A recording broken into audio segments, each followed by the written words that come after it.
This is my Atla Palani Nest Tender build. I made it Dinosaur Tribal arbitrarily. There isn't really anything on the card that tells you to make it Dinosaur Tribal. It's kind of just a deck building decision that I have fun with. Atla is 1 red, green, white for a 2/3 human shaman. And it has to pay 2, tap, create a 0/1 green egg creature token with Defender. Whenever an egg you control dies, reveal from the top of your library until you reveal a creature card. Put that card onto the battlefield and the rest on the bottom of your library in a random order. I will be having my Moxfield Decklist in the description. So I have a lot of ramp in this deck in case I need to hard cast my creatures and I'm supposed to be hatching for free from my eggs. So I have an Arcane Signet, a Trace of Abundance, which is an enchant land, and enchants the land and lets it add an additional mana. Fertile Ground, Nature's Lore, Soul Ring, Staff of Completion. What's cool about Staff of Completion, it's not just a 3 mana rock, but it can also destroy my eggs if I need that to do that. Utopia Sprawl, which is another enchant land, 3 visits. Primal Growth. Primal Growth, you can sacrifice a creature to put 2 lands onto the battlefield tapped from your deck, 2 basic lands. So that can also sacrifice my eggs if I need it to. Velwar Stone, Wild Growth, Farseek, and a little bit expensive ramp, but I also have a Smothering Tithe. Sacrifice cards that are in here just to kill the egg creature tokens, because whenever an egg dies, that's when I get my creature for free. I have Fanatical Devotion. It can regenerate target creature if I need it to. I have Phyrexian Altar, Ashnod's Altar, Goblin Bombardment, Altar of Dementia, and Thornbite Staff can potentially kill eggs, but its real purpose in here is whenever a creature is put into a graveyard, untap equipped creature. So whenever an egg dies, Atla will untap, and if you have 2 mana to spend, you can make an additional egg. Ashnod's Altar says sacrifice a creature, add 2 colorless mana to your mana pool. So these 2 cards go infinite with each other. I can put all my creatures onto the battlefield. If I still have my Dinosaur that gives everything haste, I win the game. Cards in here to draw cards. I have the Great Henge, which can produce mana. Big creature deck, so it's usually 2 mana. Last March of the Ents. Draw a bunch of cards. Put all the creatures onto the battlefield that I get. Skull Clamp. The eggs are 0/1 eggs, so I can equip them with Skull Clamp. They will die, and I will draw 2 cards. And then I have Sylvan Library as an aggressive way to draw, but also I can keep big creatures on the top of my deck, so I don't have to see them in my hand, and I can just get them off of my Atla Egg Flip. Some of the non-creature interaction I have in this deck. Unexplained Absence. I've been loving this card. For each player, you can exile a target non-land permanent they control, and they just basically manifest the top card of their library for each permanent destroyed. Hits a bunch of things at once. Costs 4 mana, though. Swords to Plowshares. Pick your poison for some cheap early game interaction. You can even drop this turn 2. Wipe out a bunch of mana artifacts. Keep everyone on your level.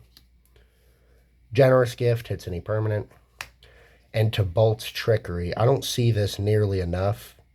I think if you're not playing blue, you have to interact on the stack. And Tibalt's Trickery, Chaos Warp effects aren't great, but it's a way to protect your stuff or counter a game-winning play for 2 mana, but they could get another card.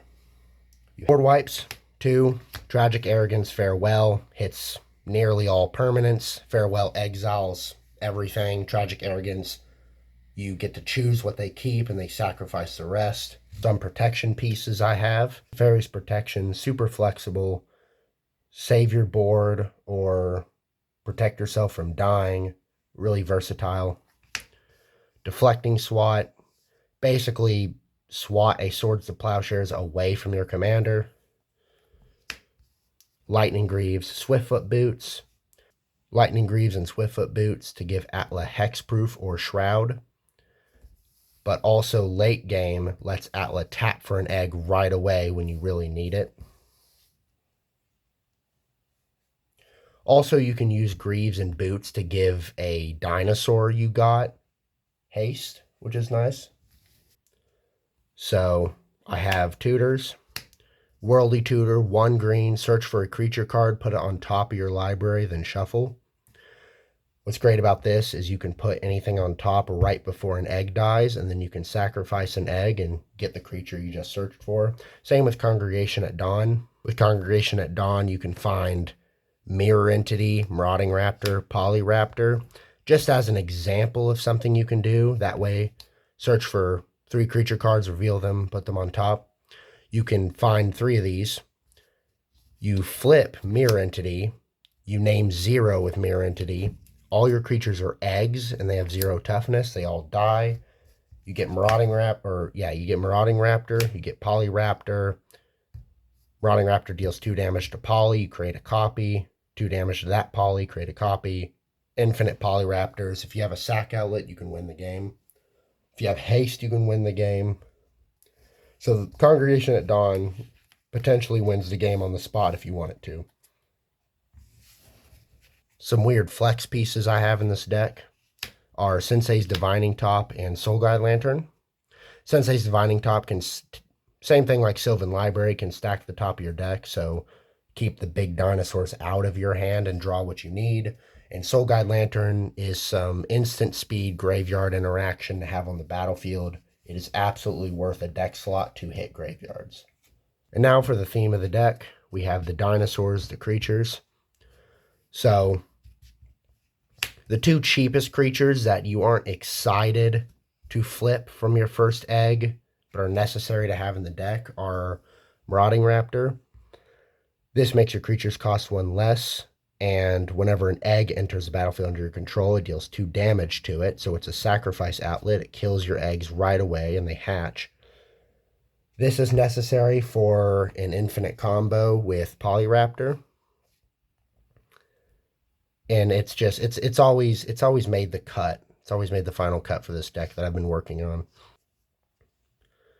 Mirror Entity is really versatile. You can use Mirror Entity to save your board. If, say someone casts, like, Destroy All Creatures, you can spend 1 mana to make everything a 1/1 changeling, which will make them eggs.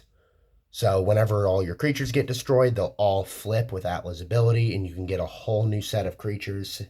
Basically board insurance, board protection. Or if your first flip from Atla is Mirror Entity, you could even name 0, make everything 0 toughness in all creature types. Both of them will die, and you'll flip 2 eggs off the top. You'll get 2 free creatures from the top of your library. Probably better than Atla, and Mirror Entity might take over the game. Polyraptor, this goes infinite with Marauding Raptor. Basically combine it with any other card, you could potentially win right there on the spot, or you have to wait till your next turn, and you can win with infinite Polyraptors. Polyraptor enters, Marauding deals 2 damage to it, you get another one, Marauding deals 2 damage to that, and it just keeps going until you stop it. Palani's Hatcher gives other dinosaurs haste and creates egg tokens, which count as eggs for Atla's second ability. Galta, Regal Behemoth, Galta Primal Hunger, Nesting Dragon. Whenever a land enters, you create an egg token. The deck has a bunch of fetch lands, including off-color fetches for the deck. So those play with Nesting Dragons, so you can make 2 eggs a turn without lifting a finger. Apex Altasaur, Kogla and Yadaro, Ravenous Tyrannosaurus, Gishath Sun's Avatar. Even if This deck isn't full of creatures. If you attack with Gishath, he's a big dinosaur on his own, does a lot of damage. If you even get one free dinosaur off of it, it's kind of worth it. So Talpa, Etali Primal Storm, Etali Primal Conqueror, Summit Voice of Dissent, not a dinosaur like Nesting Dragon, but gives all other creatures haste, and you can pay 1 white to untap another target creature. So potentially, if you have enough mana to make another egg, you can tap Summit to untap Atla. You can make another egg that way, or it just gives everything haste. Vaultborn Tyrant, Quartzwood Crasher, Sakama Primal Calamity, Galta, and Mavern. Aurelia the War Leader. This gives us an extra combat, which can win if we have big dinosaurs, but also an extra combat will untap Atla, which we can use to our advantage to make another egg if we have the mana to do that. Pantlaza, Bonehorde Dracosaur, and Trumpeting Carnosaur. Now here are the lands I chose for the deck. I'll start with the utility lands. We have High Market, which can sacrifice an egg token if we need it to. We have Lazotep Quarry, which can sacrifice an egg token and kill it if we need it to, and it also makes 1 mana of any color. We have Mutavault, which can animate and become a 2/2 creature with all creature types. It can become an egg if we need it to. And then Field of the Dead, because it's a free roll and we're playing 3 color. We have a bunch of sacrifice outlets in this deck, so making 2/2 zombies is really good. Sacrifice them for value.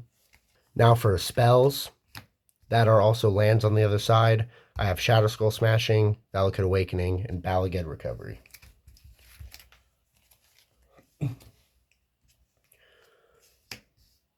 Commercial District for Surveil lands. Sacred Foundry, Temple Garden, Stomping Grounds, Shocklands, all 3. All 3 Painlands, Battlefield Forge, Brushland, Carplusian Forest.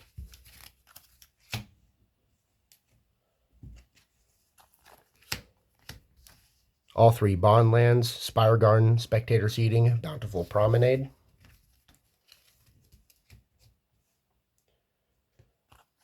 Horizon Canopy as my only Horizon land. 2 of each basic land type. I'm running a snow land and a normal land for each. This is to play around Field of the Dead, because Field of the Dead requires you to have 7 lands with different names under your control, and the snow lands just have different names. Almost forgot about Rootbound Crag. This is my only check land in the deck. Exotic Orchard, Jetmir's Garden, and Command Tower. The rest of the lands in the deck are all fetch lands. I have all the fetch lands I can squeeze into the deck. So even all the off-color fetches that only find 1 type. Marsh Flats, Flooded Strand, Verdant Catacombs, Bloodstained Mire, Scalding Tarn, Misty Rainforest. And then the standard ones that go in Naya colors, Arid Mesa, Wooded Foothills, Windswept Heath. Fetch lands work really well with Nesting Dragon, because Nesting Dragon creates an egg token whenever a land enters the battlefield under your control. So fetch lands enter, that's 1 land. Then they sacrifice to go find another, that's 2 lands. Fetch lands also work really well with Field of the Dead, because that's 2 landfall triggers for your Field of the Dead, creating you 2 2/2 black zombies, which can be very helpful. I began building this deck in 2019 when I bought the Gared Precon. Atla was a commander that came in the Commander 2019 Precons, and I've been working on it ever since. It has always been a core deck of mine. I was very excited to show it off. I wanted to make a video about it. The dinosaur theme is arbitrary, but I like having a theme so I don't just put the best creatures in there, like the Eldrazi Titans or something. So this deck is very fun. I don't normally play these like combat damage based creature decks. I play a lot of like combo control decks these days, but this is a deck that will never leave my deck rotation for sure.